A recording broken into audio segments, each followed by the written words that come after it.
is where you begin. Nobody says, just because you make peace with somebody, they are your friends. No way. But you need to coexist means you need to make peace with your enemies. And that presupposes coexistence. That is, you need to recognize these are your core interests, these are the other person's core interests. How do you manage it? You're all 18 plus, right? Okay, let's say your parents have a problem. They keep on shouting and screaming and doing all sorts of things. All the relatives and friends can only come up to a point. The final settlement is between the two.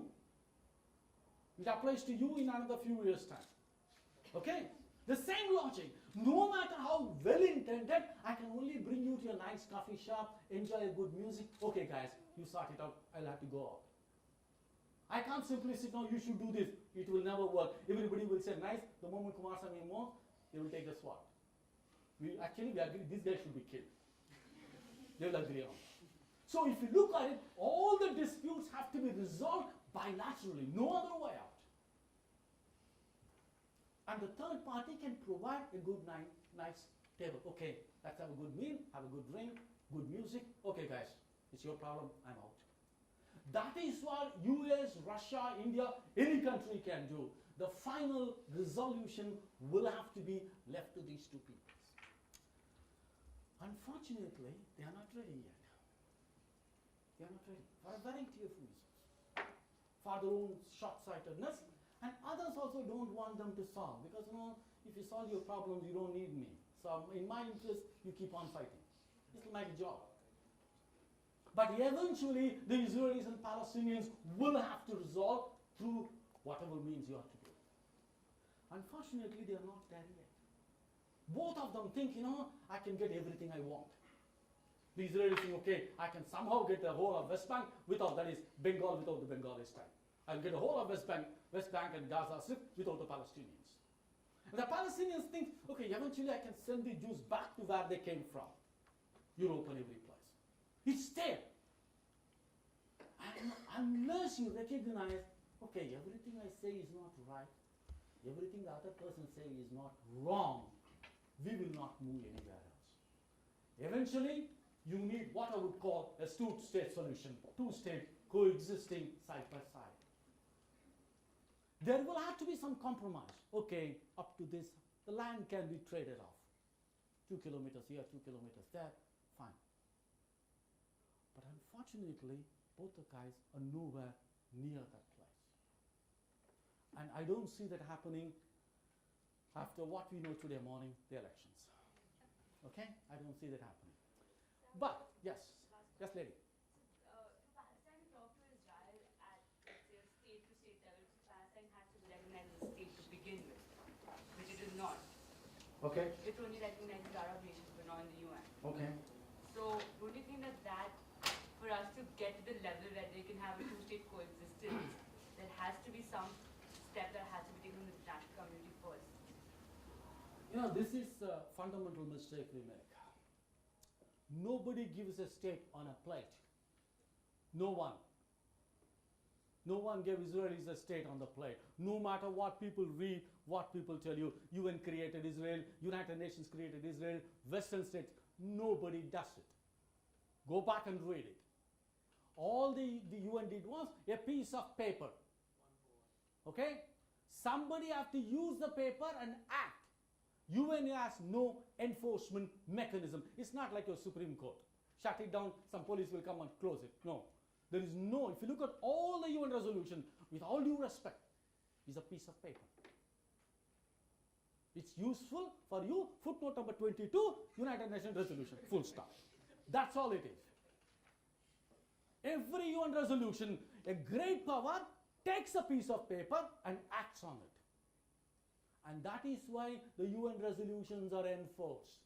Go back and check hundreds of UN resolutions, why they are not enforced. Because UN is a political party, it's not a legal entity. So you will act if it suits you. If Obama says the world, he means all the 152 countries? No way. If Putin says the world is with me, he talks about everybody? No. When you say Indians say the world is with me, every word? No way. Pakistan is part of it? No. That is what I'm saying. We define our own world because it suits us the same way the United Nations. Okay, and the second thing is, it may not be politically correct. It may not be I would say that nice, but you have to be brutally honest. Palestinians simply are not ready to shoulder the responsibilities. You want everybody to say, okay, get me a state, you have to be the first one to fight it out. Nobody fought for the Jews, they fought it and got it. If you want to do it, you will have to do it yourself. No piggybacking on the world. Let me be very clear, Kai. If I have to be sympathetic towards you, what should you have to do? Let's say you want my sympathy. Sympathy. Sympathy, I have to be the victim. Is it easy to get my sympathy? No, I have to be somebody that you feel like can't fight for themselves. She can actually hit you, blood can come, I can have a sympathy for you. You have to convey that I am bleeding, which is what they did. What convey? Happened, they said, look, we are dying. Give us a state, we will die. Exactly. See, anybody can give sympathy to anybody. It's not difficult. All you have to do is you can just hit him, I can see the blood, okay, I'm sorry. Sympathy is very easy. The difficult thing is respect. Respect, you have to earn it. You choose what you want. You want sympathy? I'm a bichara, poor guy, fine. Respect, you never can beg, my friend. You earn it. That is what you should do it. Simply saying, I'm broken things, nobody. You have to take responsibility. Okay, this is what I'm going to do, and I know the price for it. Nothing comes free. If you look at the human history, every state was created by blood and sweat. Your blood, not somebody's blood. You should know the consequences. Yes, sir. So, sir, at what point do you think the Israelis actually gained the respect of the Western world, in particular the US? Because, I mean, the Zionist organization did use the Jews in Israel during the election, Jewish citizens of the US, as leverage for the US to come help Israel. So, do you think that it happened at the bombing of the hotel, for the hotel's name? Do you think it happened in the 1948 war where they predicted a strike and preemptively went and like... They got the respect from the West in 67, not before that. Only in 67. Go back and look at the American history. Egyptian Air Force, right? 67. June war. 6-day war. 6-day war, yes. Till such time, US thought, you are a liability for me. You come every day with a begging bowl and giving money. No. As long as you go with a begging bowl, nobody will respect you. Let's be very straight. That yearning respect is not an easy shortcut way. You can get sympathy very easy. You can just break your glass, the sympathy will be there. Okay, take him to hospital. Sympathy is very easy to get. Respect receiving is not easy. You have to earn it. You can earn it only if you make sensible choice. Let it be very simple. US can make a million mistakes. You have everything at your disposal. Let's say you are related to Ambani. You can make any number of mistakes. Pick up a phone, Jatmalani, come and defend it. You will do it. You can hire him. Suppose if you're an ordinary person, if you're a poor person, you don't have the luxury of making mistakes. Okay? If you look at Palestinians, everything is against me. The world is not listening. The world is keep on moving. Now the problem is ISIS, not Palestinian question. People are fighting for other issues. You can go up to a point, then you look around and say, hey, there is nobody listens to me. I have to take care of my own problem. So my resources are limited, my leverages are limited, therefore I have to be sensible. I think that is where the difficulty is. But we are used to the rhetoric. Third world countries, very good in rhetoric. Okay? When it comes to actually doing things, it means it comes with a price. Every choices you make in life, it comes with a price tag. But we think that is a free ride. Yes, sir? Professor, I didn't understand why, when you said that accepting any Palestinian as a citizen, that Israel will lose credibility as a Jewish state. I didn't understand why that will happen, because isn't the idea of a Jewish state doesn't that origin from the fact that the state is not different from its religion but not the nationality? Okay, there are a few things. The Islam looks at Jews as a religious community. Okay, if you look at, that's one of the problems. If you look at the history of the problem, but Zionism and the evolution of the Jewish nationalism looks at Jews not just as a religious community but as a nation. That's what the difference is. Okay, number one. Number two, if you look at in terms of population, West Bank has about 2 million Palestinians. Okay, Israel has about 8 million citizens. Out of them, about 2 million Arabs. So if you put the population roughly, you have about 6 million Jews, 2 million Arabs who are citizens of Israel, plus another 2.5 million people in West Bank and Gaza. You almost have parity. About 6 million Jews and 5 million Arabs. Israel will no longer be a Jewish state. That's what it is. The moment you accept certain things, suppose let's say Pakistan want to annex India. Let's say the other way around. Pakistan will not be an Islamic state. That is, you annexing different story. But if Pakistan decided to do it, there is no Jewish Islamic state. That is the difficulty. And therefore, Israel says, I want the West Bank, but not the people. And that gets into trouble. Because the moment you say democratic state, equality. I didn't say Israel is a democratic state. Israel defines itself as a democratic state. That is why my problem is.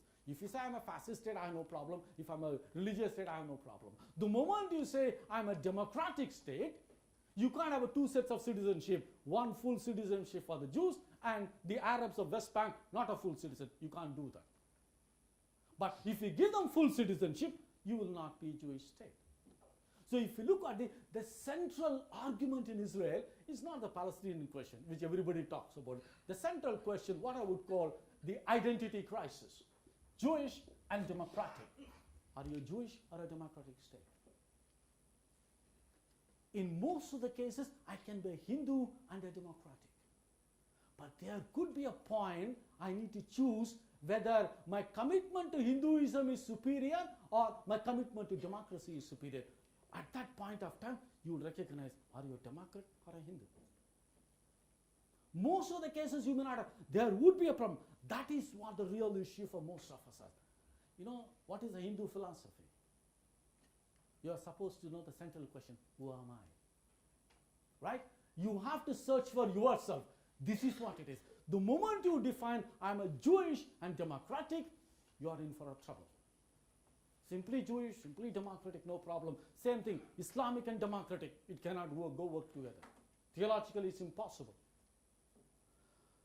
Okay, if you look at the elections, I was disappointed, put it very bluntly, because I was reading it in a different way. Because I was in Israel in December, I talked to a lot of people, they said, Kumar, Netanyahu is going. Okay, you could smell it. But you know, Netanyahu being that comeback kid, right? Like Clinton. So he was able to do it. Let's look at the numbers. Netanyahu gets about 30. The Center Zionists got 24 seats. And the Jewish Home Party, which is left, which is right wing, gets 8. Israel Beitenu, the Lieberman Party, gets 6. Here, Meretz gets 4. The Arab Party gets 14. There are 2 religious parties get 14 seats. Yes, Atid gets 11, the other one gets 10. This is more or less the number. Final number will go here and there. The immediate attention is this one. Okay, he got the largest number, you can form a government. And Netanyahu is very quick. Within hours, he said, okay, I'm talking to everybody, let's form a government. You know, when somebody does so quickly, you know that there could be a problem, the ground is not stable. Okay, in Israel, no government is formed less than a month after the election. And if you look at the direct election of prime minister, they said you have to form a government 45 days after election, within that. Why was it necessary? There were cases, people took 3 months to form a government. Forming a government is not easy in Israel. In India, anybody can be a prime minister, installed as a prime minister, and the president can say, go and prove your majority. Suppose if prime minister gives you, okay, you are the prime minister, 3 weeks. You will say, 3 weeks? 3 days is enough. I can get the 272 MPs. In Israel, you can't do that. You become prime minister only after the Knesset approves your cabinet, which means you need the magic number 61. That is simple majority out of 120. Netanyahu argument was, I will get these two plus this one and this one. So therefore, I think it comes to somewhere in 67. That's the number he's talking about. 67 in Israeli parliament is a very, very risky business. If 4 of us are not there and 4 of us decided to abandon the government, your government collapses. In Israel, in the Indian context, you cannot be part of the cabinet and vote against the government. In the Israeli case, you can be part of the government, you can vote against the government, you can vote against even in the parliament, not only in the cabinet. So 67 is a very, very risky number.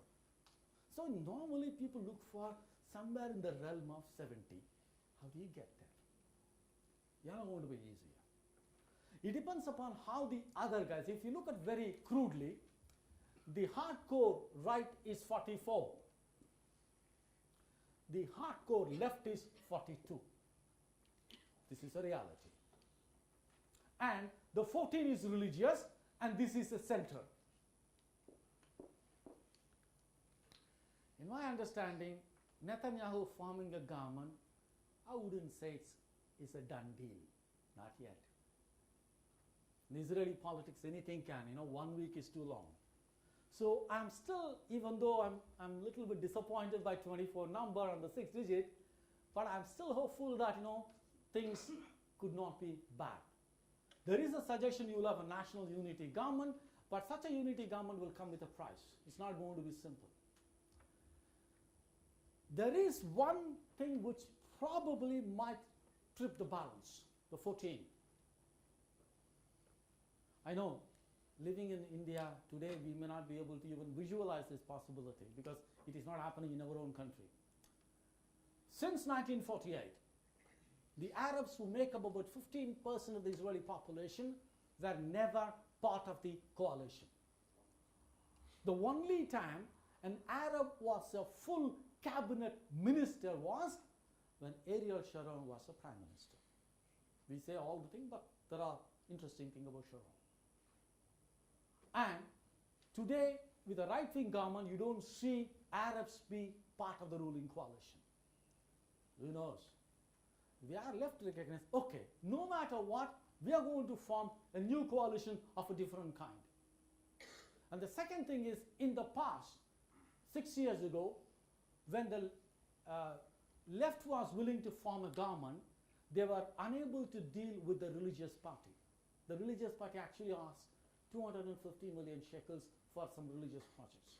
Not in the territories, but for a religious education. But the prime minister at that time was not ready to give. So the collapse, Tzipi Livni simply could not make. You learn from your mistakes. Okay, if it's a question of money, if it's a question of only internal politics, not the peace process, I don't think money should be a problem. Who knows? If Shas, which was not part of the Tzipi Livni government last time, if they say, okay, who is going to give me a better deal? Netanyahu or the opposition? So if they're able to do it, I'm still not ruling it out, and non-Netanyahu being the Prime Minister of Israel. At least till such time, we are in for a rough time. And if there is anyone who will be very happy to have Netanyahu as a Prime Minister, he is the Palestinian and Hamas. Because Netanyahu will do what Hamas wanted him to do. Okay? If you are a left-wing government, at least you will try to push the peace process. Therefore, it becomes difficult for you to criticize Israel. If you are a right-wing government, you will put a full stop. Then it becomes easier. So criticizing Israel, yes sir. So my question was just, what is your opinion on Netanyahu's visit to the US and his speech there despite opposition to that? And what role do you think that played? See, the reason Netanyahu is saying that I'm talking to everyone is basically communicating two things. I am the boss, and Obama had to deal with it. That's exactly what is he trying to do. Because American policy is whoever is the president of XYZ, we will recognize it. If US is ready to talk to Assad in Syria, why would they not talk to Netanyahu? Okay, so that is not an issue. But for the same reason, Netanyahu is saying, okay, I'm the prime minister. That is why he's in such a hurry. When somebody is in a hurry, you should watch the footsteps. Okay, there is something up in the sleeve, something is going to happen. He's not sure about it. Because if you look at it, it's very nice. If you only see Netanyahu, he has a 6-digit margin. If you look at the left and the right, this is what it is. And who knows? The center is the center. It's not committed to left, it's not committed to right. If you add the center to either of them, they could form the government. And once you have the center, the religious parties, one thing in common, no matter who forms the government, they will be part of the government. No matter. Because, if you are not part of the government, you don't get the money, which means you will get less seats next time. So, hook or crook, you would be part of the government. So, we could actually ignore the religious parties, concentrate on the other two. If the left and the right is able to get 60 without the religious parties will join. So, it is basically 44 plus 21 or 42 plus 21. The 14 will join whoever is the winner. And that is what the negotiations will take place. At least, if Netanyahu, if you look at it, even it's very sad to say that. As long as Rabin was pushing the peace process, there were enormous terror attacks in Israel. On 2 occasions, I was supposed to take a bus. I changed my mind in the last minute, the buses blew up. So I know what terror means in Israel. But when Netanyahu came to power, there was no terror act. So Netanyahu was able to say, you see, I protect people, I bring security. The reason is simple. The bomb blast was aimed at blocking the peace process. If Netanyahu was doing a better job, why would I blow up a bus? That is what it is. These in Israel, you have to think differently. It's not a conventional, okay, Netanyahu brings peace, Rabin actually brings down more terror. No, it's the other way around. Rabin faces terror simply because he was trying to make peace. That was the logic. When other is not ready to make peace, he is doing a better job than I am. Why would Hamas blow up a bus? Netanyahu doing a great job without ever blowing up a bus. We are going to get into that kind of a situation. There will be more quiet. The only problem is the world is no longer patient with Israel, especially the leadership. I am free to yell at anybody I want. We have seen in Indian context, we have seen in everywhere in the world. But you are not free from the consequences of your action. Basically, karma theory. I am free to do anything in the world, but I'm not free from the consequences. Can I kill him? Of course I am. I'm a free person. I can do that. But what is not possible is I have to face the consequences of that. And that is what it is. So freedom is not freedom to do anything. You are not free from the consequences. So if Netanyahu comes to power quickly, we are going to have a rough ride. We are going to have a really difficult time. But at least in the short run, I'm still hopeful that 42 is still bigger than 44. I think I'll stop there. Over to you, sir. No, I think over to the audience. We would like to have your questions or comments. We have a small dinner waiting for you, so it's up to us when do we want to leave the room and talking and go down. But I'm sure after this animated talk, you will have plenty to either ask or to reflect to the lecture. So if you like, we would have consolidated questions, or we'll go one by one. As per the whichever is. Be pointed to what has been lecture about and quick, so that in 15 minutes we want to wrap it up. So you did explain about the logic of settlements. But here in Israel's logic, wherein it does not want to give citizenship to the Palestinians, but why would it send its own citizens to an area which is ridden with bombs? It's not an area ridden with bombs, number one. It's not. Okay, if you look at it, to rent a one-room apartment in Jerusalem it will cost you about $800 a month. For the same money, you can have a full-fledged house in the settlement. If you pay a couple of hundred more, you can even get your private swimming pool. Okay? That is what it is. So most of the people who live in the settlements are not the ideologues. More comfortable life. Instead of saying, I live in a hostel dormitory or I'm living in a separate house. Number one. The second argument was, by having more people in the territories, Israel was hoping, one fine morning, the Jews in West Bank will be more than the Arab in the West Bank. That was the original idea. And that is why you give enormous concession. Israel is not like in India, you can just go and occupy any place you want, put up a shanty town and put, Modi Nagar today, maybe Rajiv Nagar yesterday, whatever is the case. Nobody will touch you. It's not like that. You cannot take possession of a house unless you have water, electricity and transportation. Only then you get the permission of the state to occupy a place. So all the houses in the settlements were with the permission of the Israeli government and provided enormous financial assistance, mortgages and everything. So that they hope one day the Jews in West Bank will be more than the Arabs in the West Bank. It never happened. For a variety of reasons. And I think that is what it is. So the moment you decide today, as long as Israelis and the Palestinians do not agree, the final boundary, everything can remain in the legal limbo. The moment you say this is the boundary, you need to make your choice. And they are not there yet. Till such time, the settlements will continue. Anything else, sir? Can the issue of Kashmir between India and Pakistan be ever understood through the lens of the same discussion? I think I'm glad you asked me the question. We think that the Israeli-Palestinian question is more complicated than the Indian-Pakistani problem. Unfortunately, not. The Israelis and the Palestinians, I'm talking the mainstream, they know the end game. What kind of settlement they want if everything works out well. The end game is an Israeli and a Palestinian state coexisting side by side. We don't know how long the process will take, how many people will be killed. We don't know that. But do you have an end game in the Indian and Pakistani case? What kind of settlement you want for the Indian and the Pakistani and the Kashmir question? Do you have an idea? Is there an understanding among the mainstream Indians and Pakistanis, okay, this is what the settlement I want? We don't. What we need is, still the military solution, complete destruction of X and Y. This is what we are there.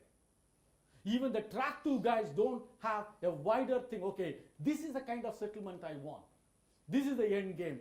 We don't have it, unfortunately. And in that sense, an Israeli-Palestinian settlement looks much realistic than the Indian and Pakistani one. Yes, sir. We can have same way how you said that Palestine and Israel, the two states coexisting together. How about making the LOC a border? That's also one way of settlement. If you see, even though it might take, the same time as Israel and Palestine. Agree. What I said was, is there a mainstream consensus on that? Majority Israelis, majority Palestinians says this is the end game.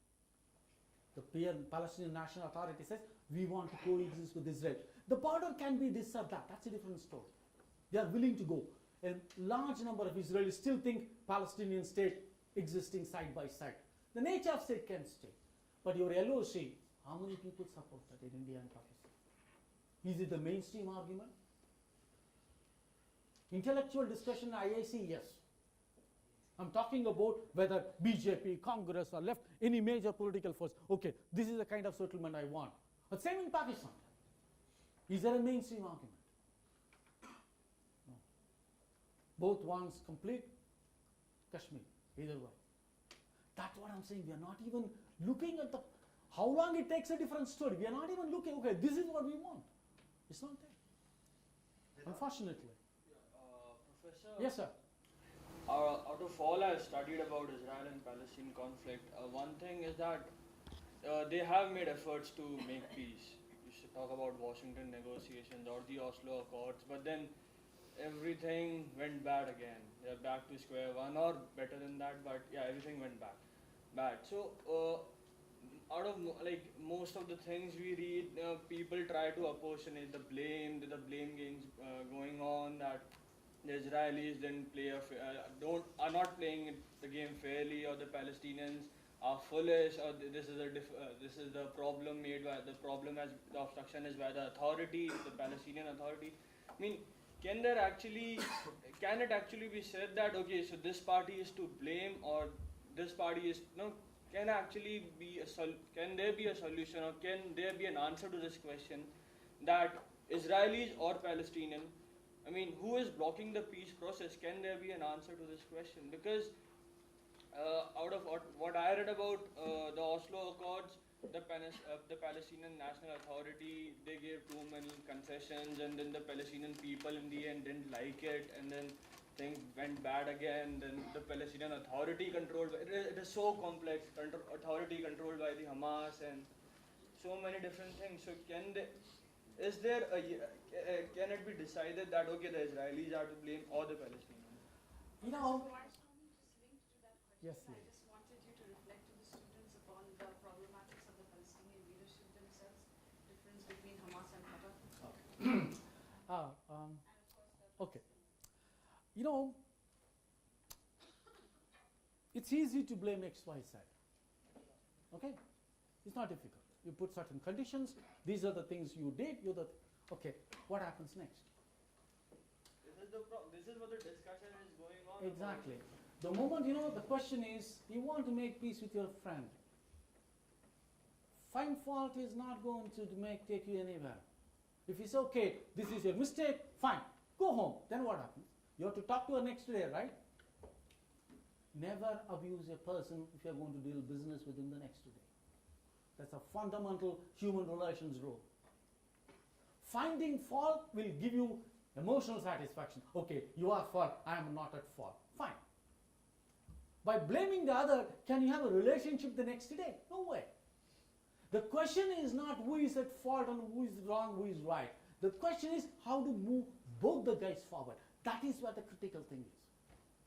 The moment you get into the finding fault business, the relations end. But then they can reflect on the mistakes and then make Ah. formulate a policy. They will have to do it. You Yeah. and I can't do it. Suppose if it's a friendship, I'm sorry, I should have not done it. No, I should not have asked. This is how friends make a peace, right? The moment you say, yeah, you're wrong. Then, no, I'm sorry, I should not have done it. No, I also provoked you. You got the point. If both are willing to express certain degree of remorse, the relations flourish. You overcome the difficulty. The same applies to nation states. The moment you say, these are the long list, 1, 2, 3, 4, 5, your errors. Okay, the other guy will come a counter list. Where do you end up?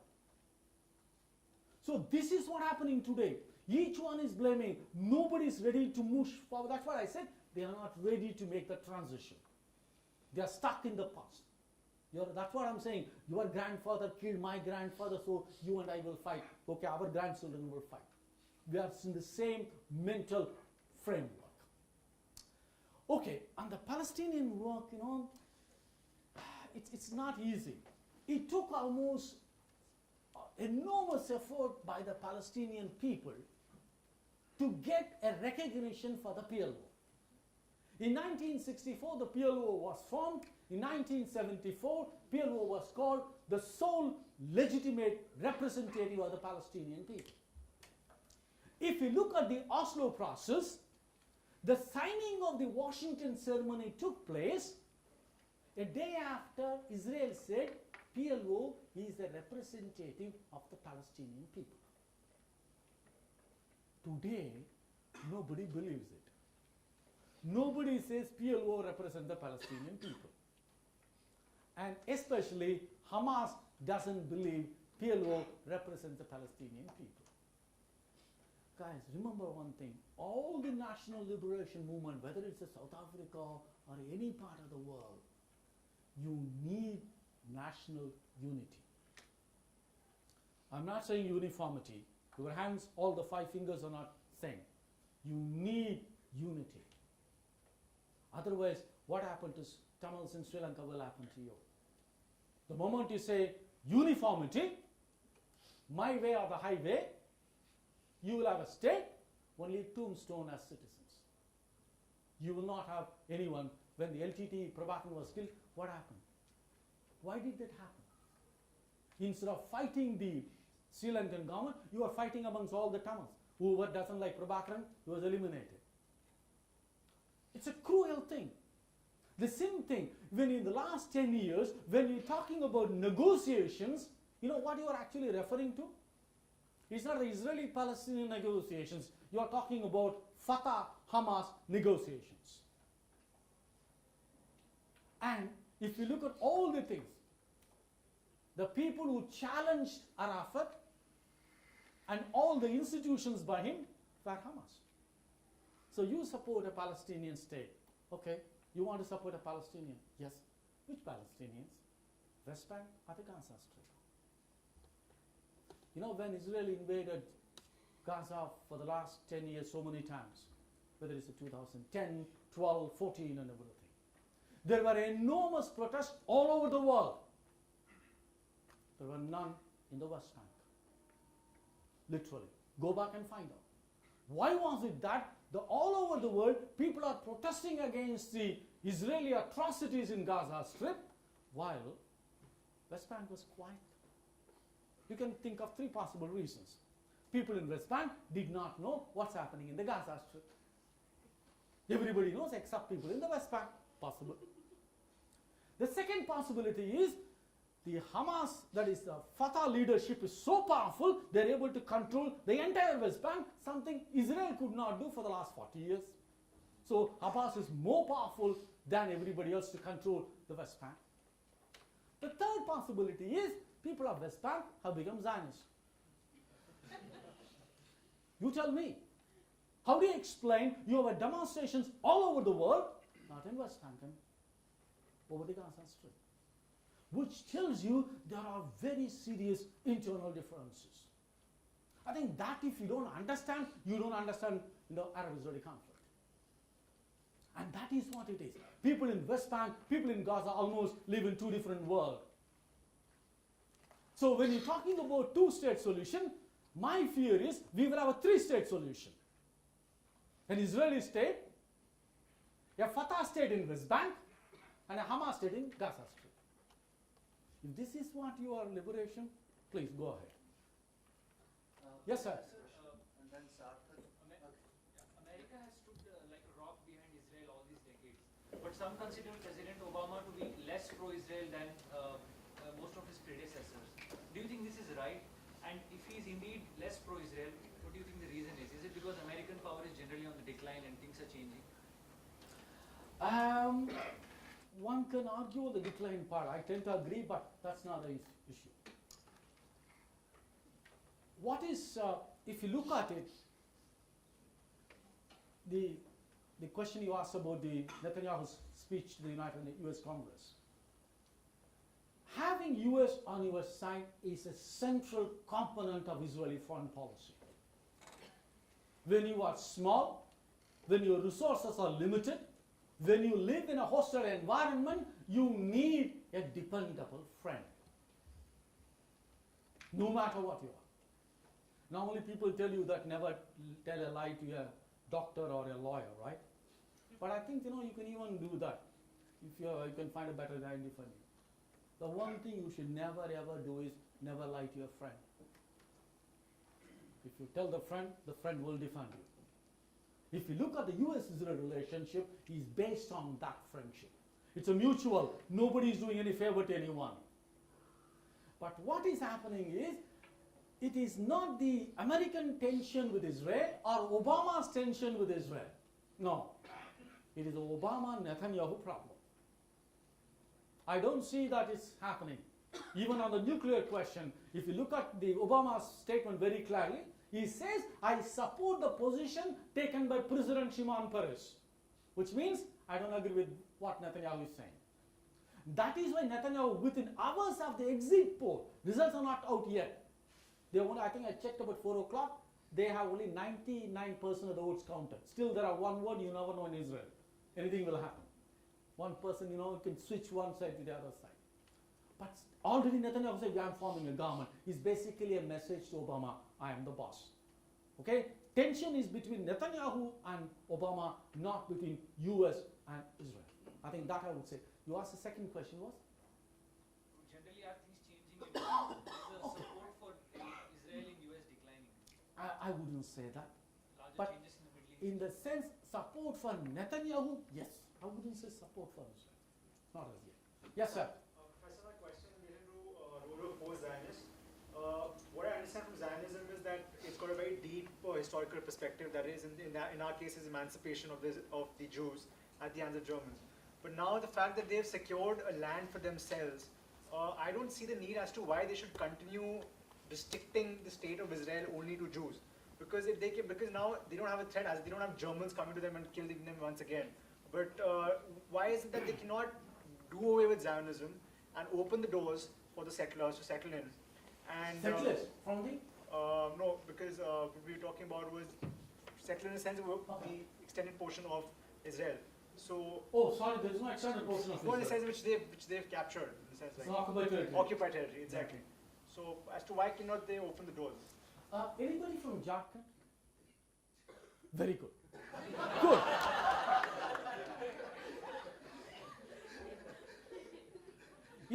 I'll tell you, that's one of the, it's an interesting thing. Suppose if I put an India map, Bihar and everything is there, no Jharkhand. What will you feel? There is no state of Jharkhand. Everything is there, Bihar, and Andhra Pradesh, Telangana, everything is there, but not Jharkhand. How do you feel? Hey, I exist. You put everything you don't. The map is printed in 2015.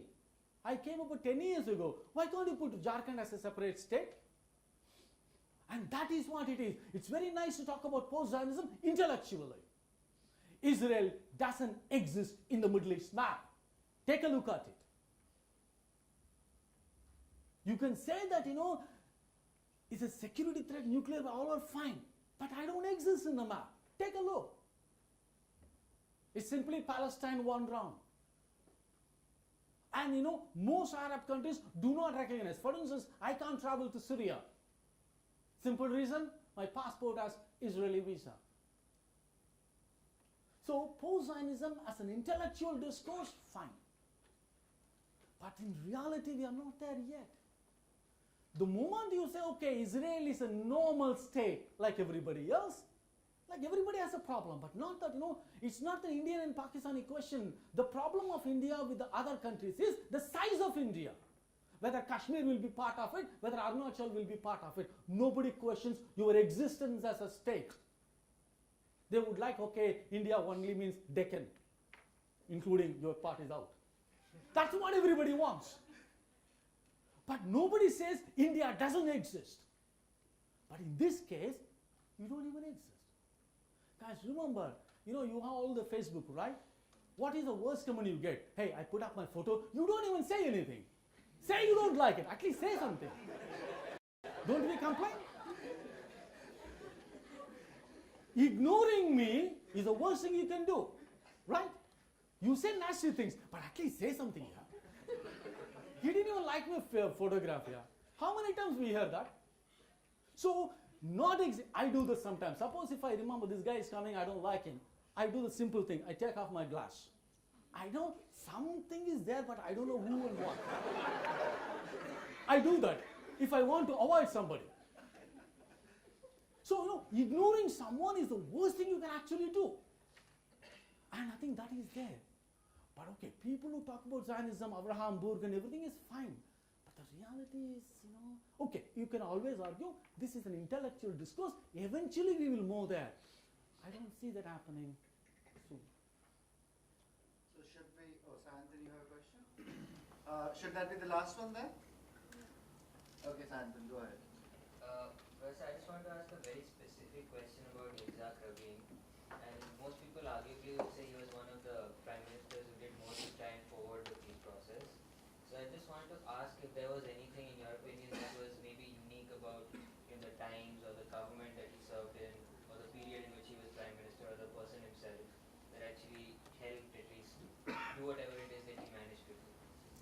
You know, I was very much there when Rabin was elected Prime Minister until he died. I was in Israel very much. And we were supposed to go to the rally, but Friday evening, where he was killed. And I told my wife, I don't have patience to go all the way. No, we'll go. No, I'm not going. I'll watch the same rally in the news. That's what. The one thing about Rabin was, no matter what his other pluses and minuses, he had a down-to-earth reality. He's not living in intellectual discourse. But he understood everything through a security prism. His bottom line was, will it be good for Israel or not? And if you look at the White House photograph, when three of them are shaking hands, and it was basically choreographed. And just before he put in his button, he was actually touching his stomach. When people asked him, he said, I actually felt butterflies in my stomach. Am I doing the right thing? So he had an enormous reservation before he got into the whole process. But the moment he got himself, he believed till the end. And if you remember, Oslo 1 was passed in the Knesset by 5-vote margin. 61-56, 5 people abstained. But Oslo 2 got only 1 vote margin. And he actually said in the parliament, as long as I have a simple majority for my thing, I will continue it. Number one. If you look at all the terror, whenever there is a terror act in Israel, you will find the prime minister coming and addressing a public meeting. If you happen to see the old clippings, you'll find out. In case of Netanyahu, you will stand there. The army chief will be there, police chief will be there, and defense minister will be there, and a couple of other elite officers will be there. About 7-8 people on the dais. They will be answering questions. And Rabin, there will be only one person. Rabin alone will be there. Nobody will be there. He said, I am the boss, I take responsibility. In Netanyahu's case, he needed 10 people to share the blame. Honestly. In Israel, his name is like, how do you drive in Delhi? You drive, right? Who drives? How do you drive in Delhi?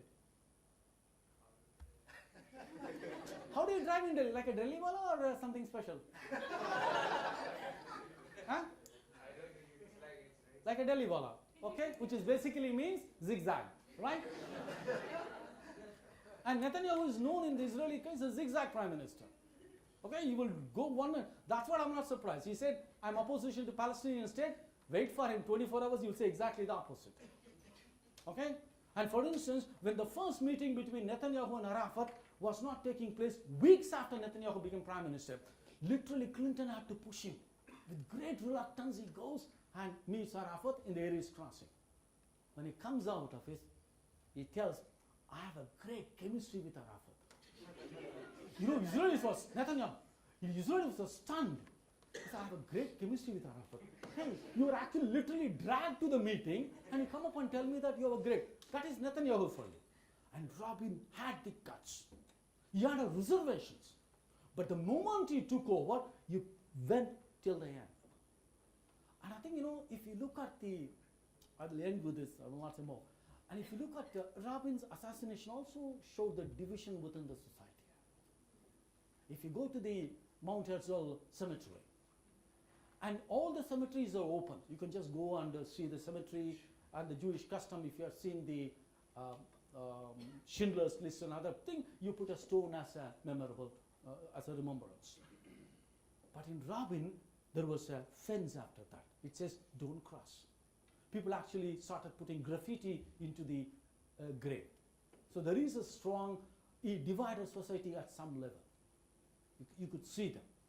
At the same time, the assassination of Rabin is almost similar to Gandhi's assassination. The original. The original. Okay? Gandhi was killed because some section felt he was giving up too much to the other side. The same thing. Gandhi was not killed by a Muslim fanatic. Similarly, Rabin was not killed by an Arab Palestinian fanatic. He was killed by a Jewish Israeli who thought you are giving too much into the concession. But what normally happens is, when you die in such a brutal way, it's like a Ganges, when you dip and get up, all the sins are to be washed away, right? That's why it's dirty. That's a different story. But the logic was the moment Robin was killed, quite a lot of things which were not very clear what he did were completely washed away. And Robin assumed a completely different personality because he was ready to pay the ultimate price. And he was advised to wear the... Just like Gandhi. Oh, you came late. Okay. Or woke up late, whatever the case. And he refused to wear the bulletproof jacket. He was advised. He said, "Where?" He said, "No." So Robin, it's an extremely interesting person. I was there during those years. Professor Arman, would you have some comments? Okay, so dinner is in the reception area, but before we... Can I say just one word? No, before we go out... Just one thing. Just I forgot. Guys, listen, I know that the purpose of this thing was not to tell you everything, because you can't do it in 90 minutes unless I want to be a boring monologue guy. So the purpose was to engage, to create an interest in the subject, okay? And that's the only reasons. So we can keep on arguing. My apologies if I found a little offensive, but I need to finish certain things within the time frame. And I'm available on the Facebook. I'm available on the... See, okay, the reason I'm telling you is, if you think that, when you come to Delhi and JNU, say, no, I want to talk to you some question, feel free. That is what it is. Not because I like my face or anything, no. Even I don't like my face, that's a different story. So if you want anything I can be helpful professionally, don't hesitate. Kumaraswamy, Polu Raman, that's the one you can find out. Your chair.